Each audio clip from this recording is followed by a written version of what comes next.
We're so glad that you're here with us today. Our vision is outstanding life and service to God, transforming the world. We invite you to come for the word, and we know that you will stay for the kingdom. Amen. I came late this morning because I was exhausted. You know, my wife had to wake me up at 7 o'clock and say it's 7 o'clock. I was that tired because it's been a very exhausting weekend, and we had to, there's so many things we had to put in place. We had the T-Lab exams yesterday, lots of things to fix, equipment got damaged, and so we had to run around. So it was a bit of a hectic weekend for us. So I want to thank them.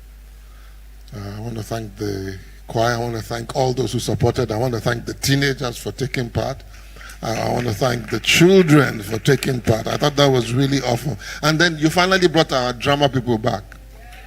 You managed to do that. Those people they've been domiciled they've been quiet and sitting there for a while. I'm going to change directions this morning.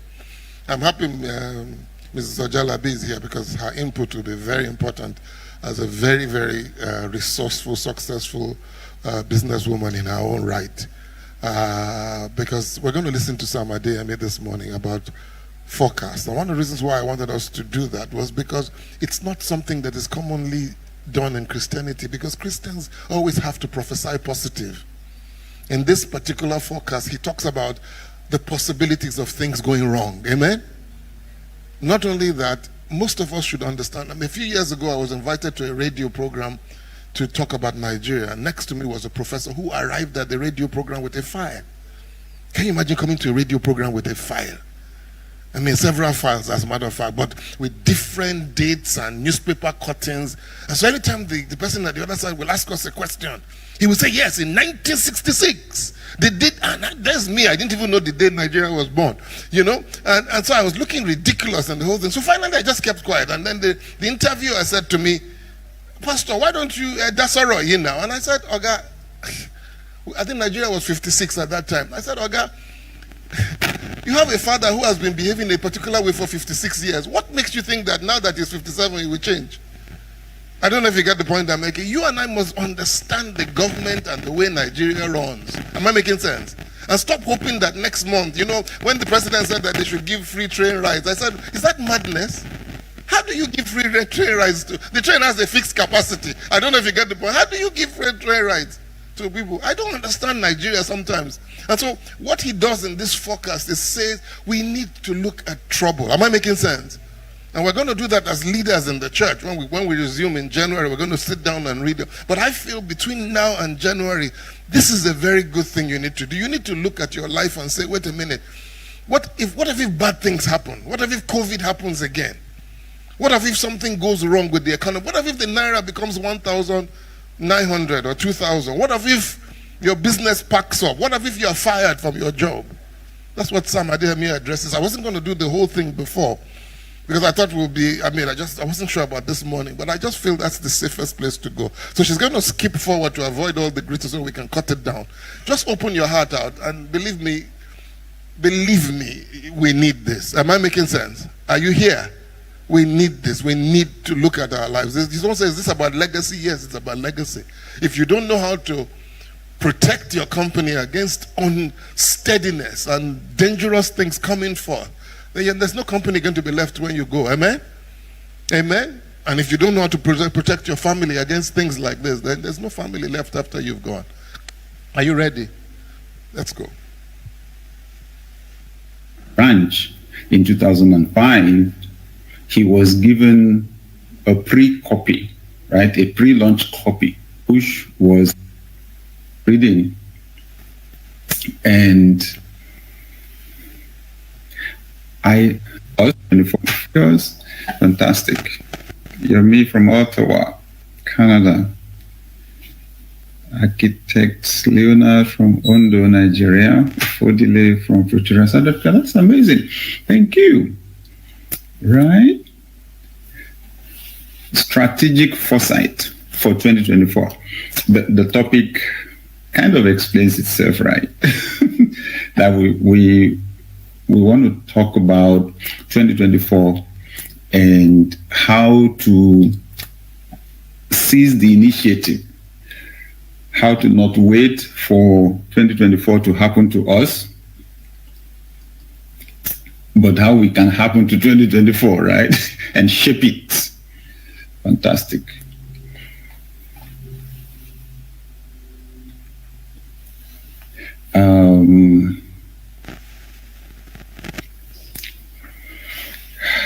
Something interesting happened in the early days of COVID. I was reading, and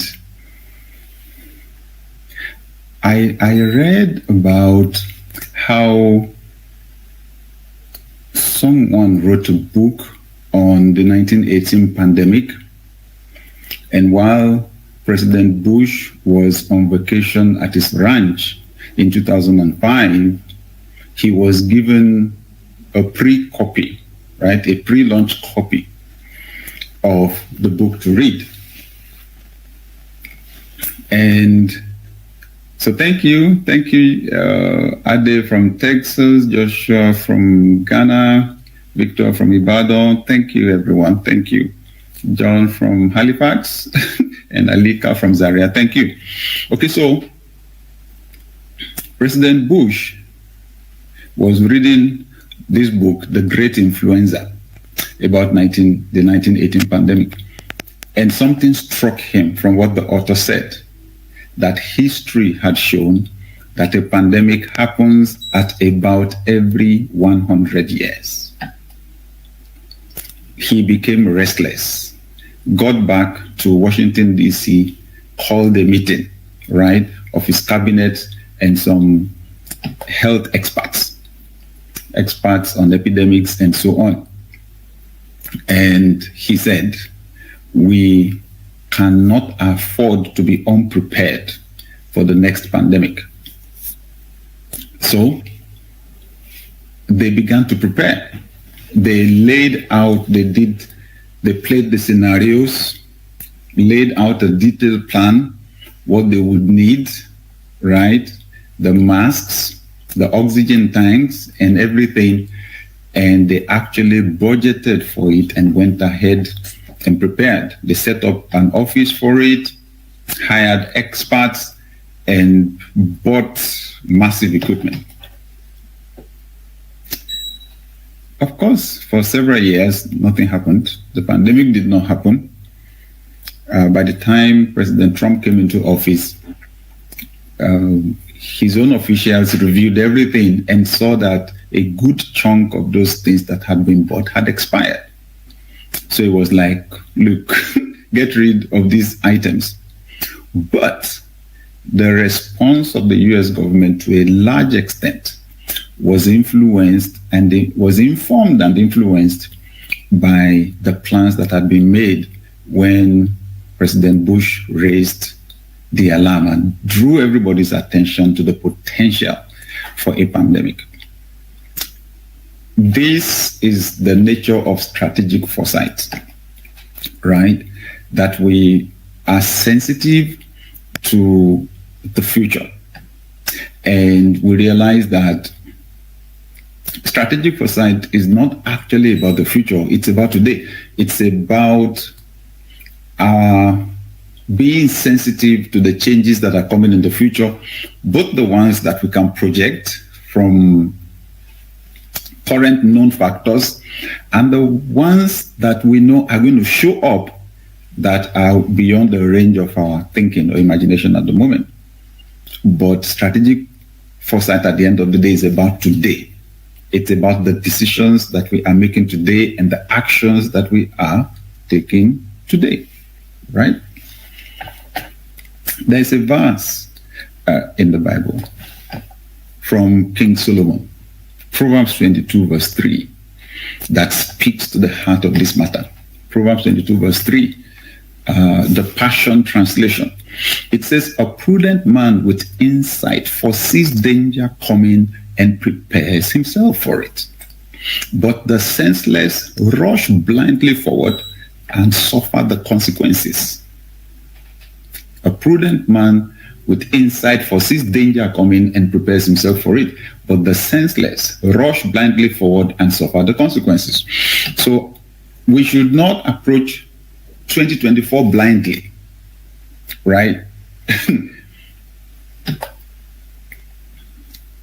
Early last year, 2022, a war broke out between Russia and Ukraine. Who saw that coming? This year, Hamas attacked Israel, and then it resulted in a war.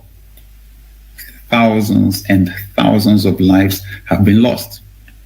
I don't need to tell you about the number of businesses that have been destroyed in Gaza, right? Who saw that coming? So that's the big question about 2024, isn't it? What is coming in 2024? Where is the war going to break out? Whether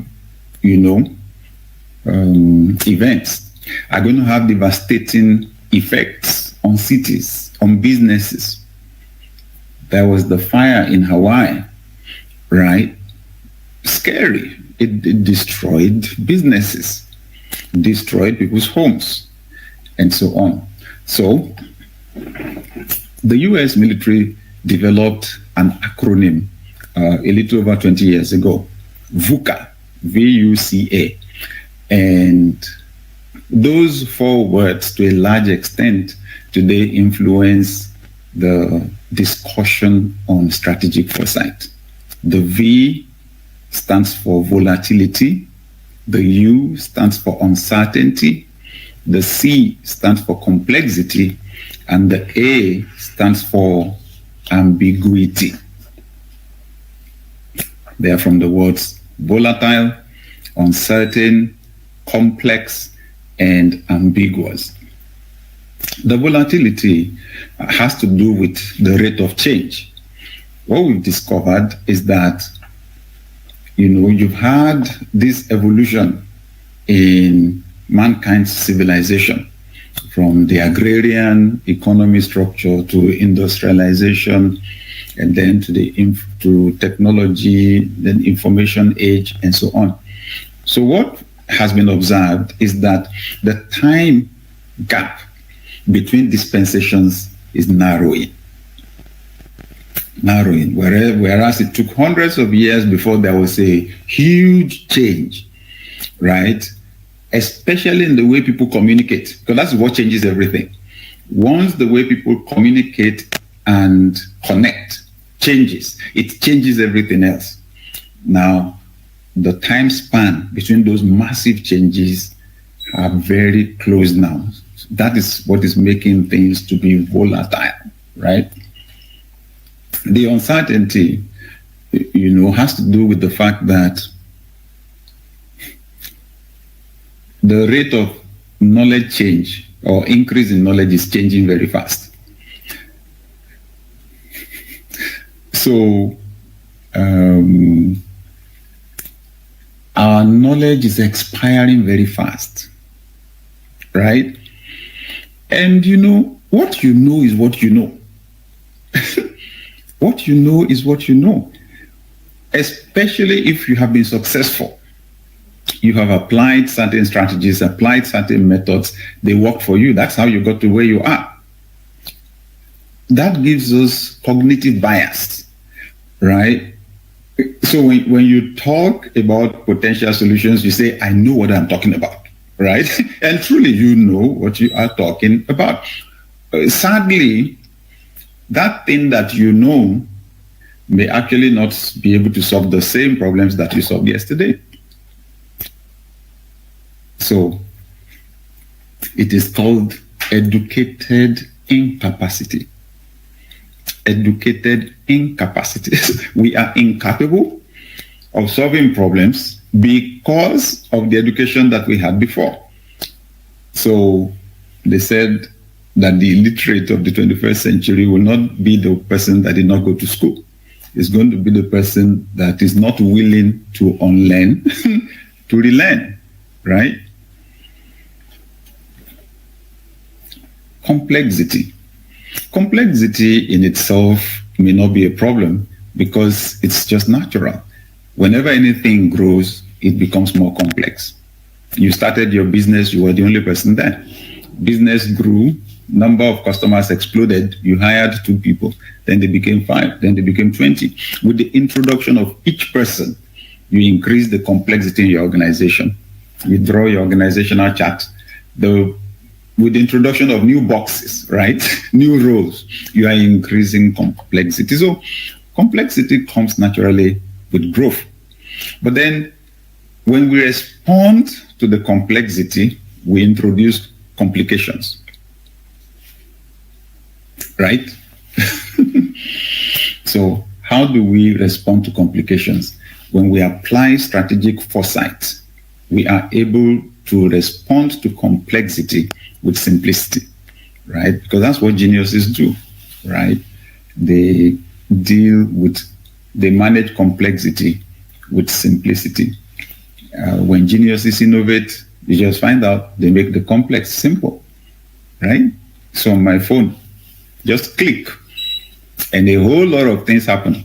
Now, the details of the back end, that's not my problem. Let the scientists and the technologists handle that. The important thing is when I press play, that I can watch the movie, right, on my phone. The ambiguity side takes care of the things we actually don't even know are coming, right? And there's a high level of that now. Like I said, you have the war between Russia and Ukraine. We didn't see that coming. Hamas, we didn't see that coming, right? Ambiguity. Some of the most successful governments and companies in the world right now actually employ futurists to help them explore the future. This is very important. So, if your economy is doing poorly, how do you compete for resources if you are not exploring the future before it arrives? Some people have crossed bridges that you don't even know exist yet. So, the Singapore government has a reputation for having futurists in their employment and preparing for the future. Shell Corporation has a huge reputation when it comes to futuring and strategic foresight, because they actually employed PhD holders to explore the future, and this was like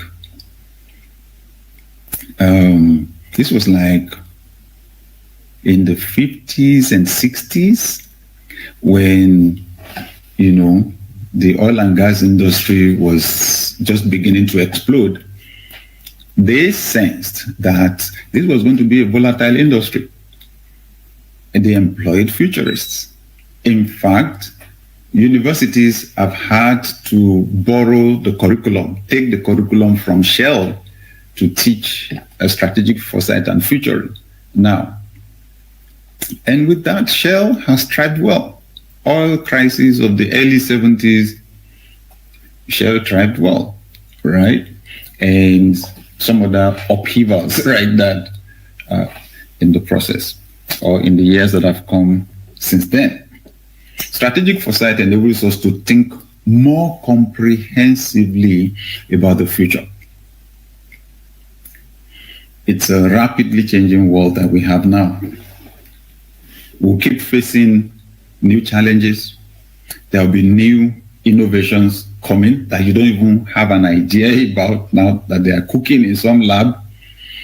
In response to the changes, in response to some of those innovations, government will have to make policies. Like you can see, government is running after the developments in AI right now because they have to bring in regulations and ensure that some people don't eventually bury everybody else, right? So it's a rapidly changing world. Strategic foresight enables us to prepare for some of those challenges that are coming ahead, helps us to be able to withstand shocks that happen, because they will always happen. But strategic foresight helps us to withstand those shocks better and imagine trends. There will always be emerging trends, right? And some of them will connect. What Steve Jobs did, was to create that connection between technology and communication and then music. then the entertainment industry, and so on. So sometimes the trends collide. Strategic foresight at least helps us to be able to preempt some of those collisions ahead. I love the fact that strategic foresight gives us a systematic approach, right, for dealing with uncertainty.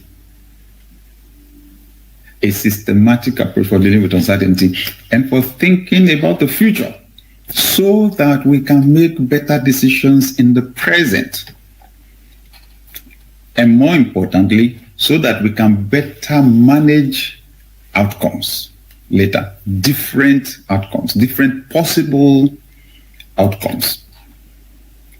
If this happens, how am I going to respond to it? How are we going to respond to it? What are the problems that it will create?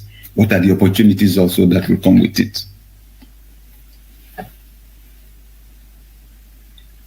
What do we do when we discuss strategic foresight? We explore different futures. We explore. The average person thinks of only one set of assumed factors, right? In fact, most people plan on the assumption that things will continue the way they are. If you ask people to set goals for 2024 now, the average person will set it, average employee will set it on the assumption that they will still be holding their current job. Who says? Because some people may lose their jobs in January, some in February, some in March, right?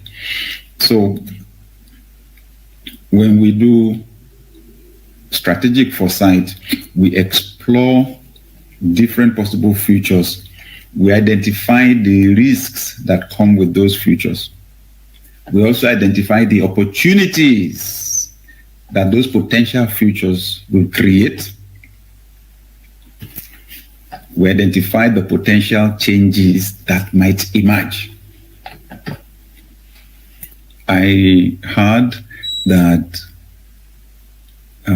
President Reagan had some experts explain to him the potential scenarios that could happen if there was a nuclear war. By the time they described the catastrophic possible outcomes, immediately he just initiated some high-wire diplomatic moves. And that was how he got to sign some peace deals with the Soviet Union. In other words, it's better we avoid the catastrophe altogether. Okay? So strategic foresight, we did something for some of our clients. You know, that's in Madojemu GLC. We did something for some of our clients January 2020, right? Because what you then do is we have different models, you know, for exploring the future through strategic foresight. We have different models. There's a particular one that we applied January 2020 for some of our clients, scenario planning. It's amazing. One of them was telling me that it was profoundly helpful. We did this session with the board of a large construction company. It's actually a construction group. They have different construction companies under them. And we had these 2 hours with the board. And I used my triangular framework that discusses first potential disruptions, and then at the other angle, the capacity of your system to manage those disruptions. And then the third point of the triangle is leadership, the role of leadership in preparing the organization for disruption and leveraging actually those disruptions to take the organization through a transformation process and to new levels of success. So this CEO, in fact, the founder actually of the group, said that exercise was a lifesaver, that it was fantastic. So he said it prepared them for the pandemic. I said, well, did we mention pandemic as one of the possible problems that could happen during the year?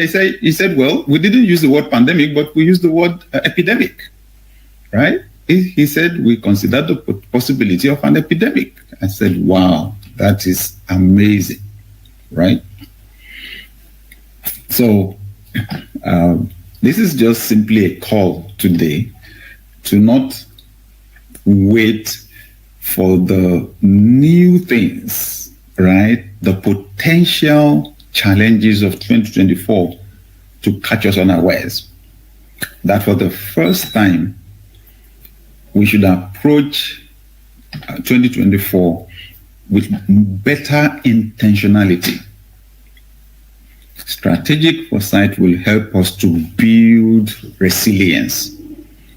So whatever,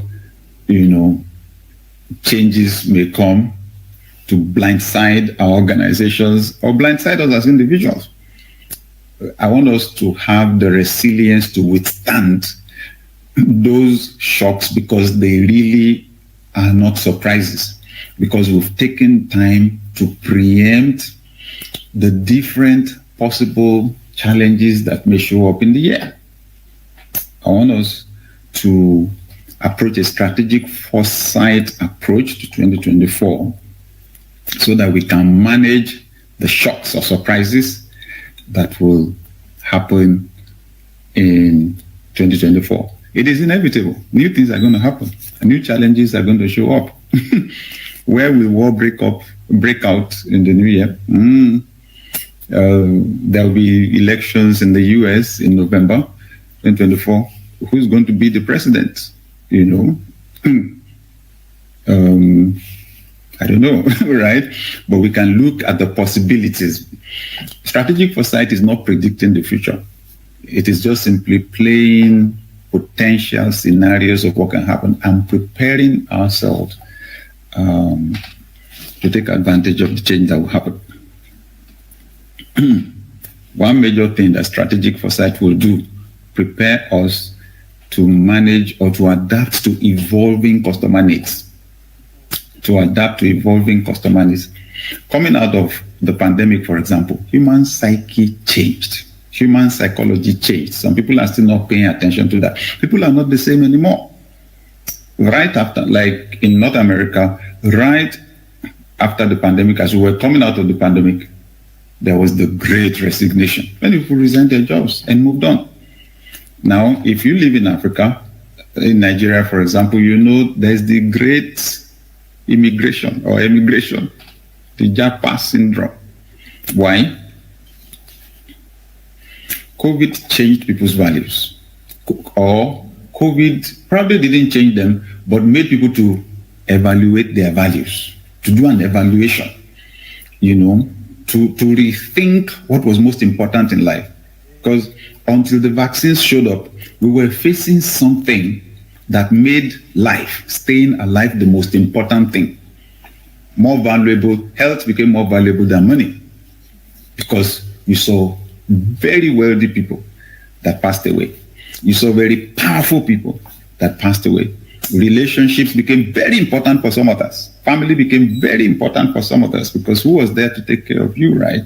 When the problems landed. People who thought they could not do without going on vacation, you just found out this is not a matter for vacation now, right? I need to stay alive, right? But I'll tell you one thing, because our own bias here is leadership. People then realize whether their leaders really cared for them or not. That's it. Some leaders value power more than human life. Some value profit and money more than human life. The employees found it.